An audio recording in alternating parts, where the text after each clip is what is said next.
सुल्तान महमूद गजनवी का दौर था। एक शख्स की तबीयत नासाज हुई तो तबीब के पास गया और कहा कि मुझे दवाई बना के दो। तबीब ने कहा कि दवाई के लिए जो चीज़ें दरकार हैं सब मौजूद हैं सिवाय शहद के। अगर तुम कहीं से ला दो तो मैं तुम्हें दवाई तैयार करके देता हूँ। इत्तफाक से मौसम शहद का नहीं था। उस शख्स ने हकीम से वो छोटी सी डिबिया पकड़ी और लोगों के दरवाजे खटखटाने लगा, मगर हर जगह मायूसी हुई।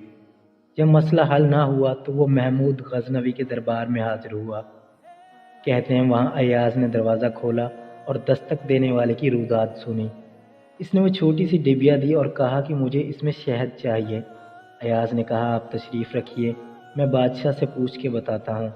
बादशाह ने कहा कि यकीनन शहद के डब्बे उठाकर इसको दे दिए जाए। अयाज ने कहा बादशाह सलामत, उसको थोड़ा सा शहद चाहिए, आप डब्बे क्यों दे रहे हैं? बादशाह ने अयाज से कहा अयाज वो मज़दूर आदमी है, उसने अपनी हैसियत के मुताबिक मांगा है। हम बादशाह हैं, हम अपनी हैसियत के मुताबिक देंगे।